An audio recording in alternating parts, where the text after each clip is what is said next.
ce nouveau chapitre du cours sur l'Active Directory, nous allons parler des rôles FSMO qui sont au nombre de 5. Donc les rôles FSMO, ça sert à quoi? C'est ce que nous allons voir dans un premier temps. Puis ensuite, nous allons découvrir les 5 rôles FSMO dans le détail. Et enfin, nous verrons comment gérer ces maîtres d'opération, puisque les rôles FSMO correspondent à des maîtres d'opération pour des rôles spécifiques. Bon, je vous en ai déjà un petit peu trop dit, donc on va directement partir sur la première partie de ce chapitre. Alors, détenir un rôle FSMO, signifie pour un contrôleur de domaine qu'il est capable de réaliser une action particulière au sein de l'annuaire. C'est-à-dire qu'il n'y a que lui qui pourra réaliser cette action. Donc si vous avez 10 contrôleurs de domaine, mais qu'il y a un contrôleur de domaine qui a un rôle FSMO spécifique, il sera le seul à pouvoir réaliser cette action. Donc les rôles FSMO sont découpés en 5. Chaque rôle donne des capacités supplémentaires au contrôleur de domaine qui détient ce rôle. Il faut savoir que le rôle FSMO peut être attribué uniquement à un seul contrôleur de domaine. Donc c'est vraiment très important de savoir ça.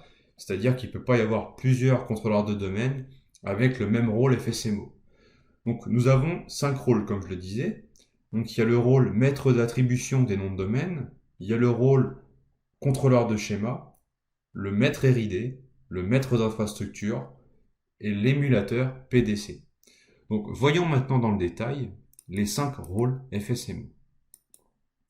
Donc nous allons commencer par le premier qui est le maître d'attribution des noms de domaine. Donc ce rôle-là, le contrôleur de domaine qui dispose de ce rôle, a pour objectif de gérer l'attribution des noms de domaine au sein de votre forêt. C'est-à-dire que lorsque l'on va vouloir créer un nouveau domaine dans la forêt, c'est ce contrôleur de domaine-là qui va dire si oui ou non le nom peut être attribué, et c'est lui qui va attribuer le nom et qui va autoriser le contrôleur de domaine qui fait la demande à utiliser ou non ce nom-là. Donc le contrôleur de domaine qui fait la demande d'attribution d'un nom de domaine doit être impérativement en mesure de contacter le contrôleur de domaine qui dispose du rôle FSMO, maître d'attribution des noms de domaine. Il faut savoir que ce rôle FSMO est unique au sein d'une même forêt. Effectivement, il y a 2 rôles FSMO qui sont uniques au sein de la forêt, et il y a des rôles FSMO qui sont uniques au sein d'un domaine. C'est-à-dire que si vous avez plusieurs domaines dans la forêt, potentiellement, vous allez avoir certains rôles FSMO il y a 3 rôles FSMO que vous allez retrouver sur un contrôleur de domaine différent d'un domaine à l'autre. Mais par contre, les 2 rôles qui sont au niveau forêt, vous les verrez qu'une seule fois au niveau de la forêt entière, peu importe le nombre de domaines. Cela m'amène à vous parler du rôle de contrôleur de schéma. Donc c'est lui tout simplement qui va gérer la structure du schéma de votre annuaire Active Directory au niveau de la forêt, notamment si vous voulez créer un attribut personnalisé au niveau de l'annuaire. Donc ce rôle est également unique au sein de la forêt. Maintenant, nous allons passer aux 3 autres rôles FSMO qui, eux, sont uniques au sein du domaine. Donc nous avons le maître RID. Le maître RID, quant à lui, il va attribuer des pools RID au contrôleur de domaine pour générer les SID des futurs objets. Alors, qu'est-ce que ça veut bien dire, ça? Déjà, rappelez-vous, au sein d'un annuaire Active Directory, nous avons 2 identifiants uniques, le Distinguished Name et le GEID. Nous avons aussi l'identifiant unique, le SID, pour tout ce qui est lié aux identifiants liés à la sécurité. Et donc, dans la constitution d'un SID, il y a la partie RID qui fait partie du SID, qui permet de construire le SID. Et ce que va faire le contrôleur de domaine qui dispose du rôle FSMO de maître RID, c'est qu'il va attribuer à chaque contrôleur de domaine de votre domaine un pool d'identifiants RID à chacun de vos contrôleurs de domaine. Et quand vous allez vouloir créer un nouvel objet, un nouvel utilisateur, un nouvel ordinateur, le contrôleur de domaine va piocher dans son pool pour construire le SID de ce nouvel objet. Ça va permettre d'assurer que tous les SID sont uniques au sein du domaine. Donc c'est vraiment très important. Et quand un contrôleur de domaine a épuisé son stock de RID, il va recontacter le maître RID pour lui redemander un pool supplémentaire. Quant au rôle maître d'infrastructure, donc le quatrième rôle dans le tableau de la slide, c'est un rôle qui est surtout utile lorsque l'on va avoir des échanges entre plusieurs domaines.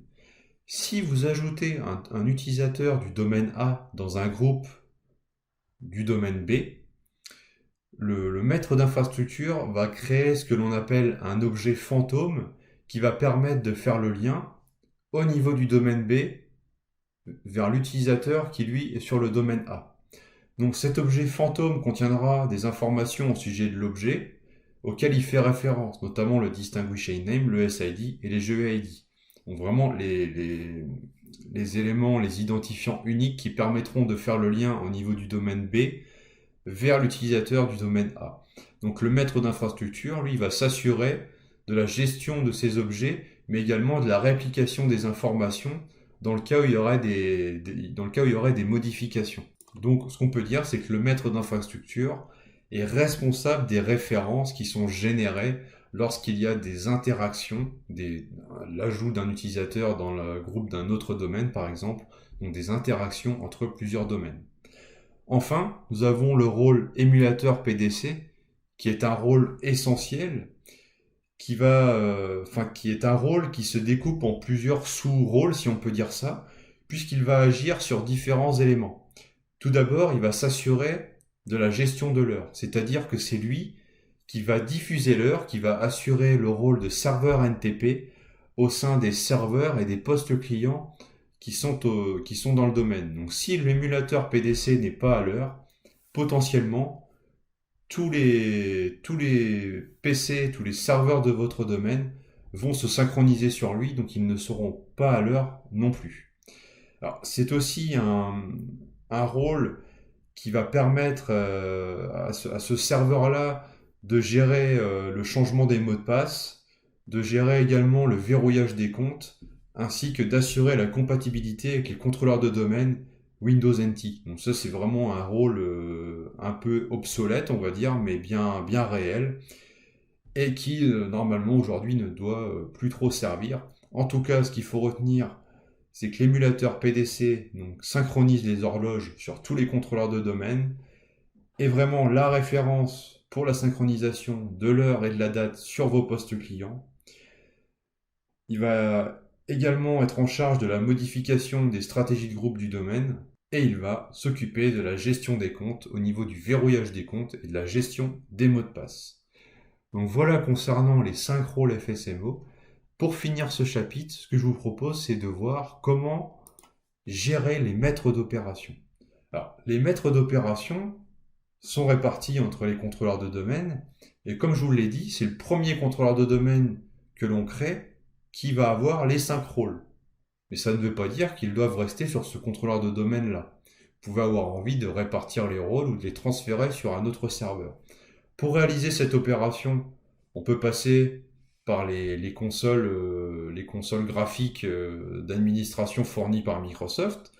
On peut également passer par un outil en ligne de commande, l'outil NTDS Utile, qui est très, très connu, très utilisé.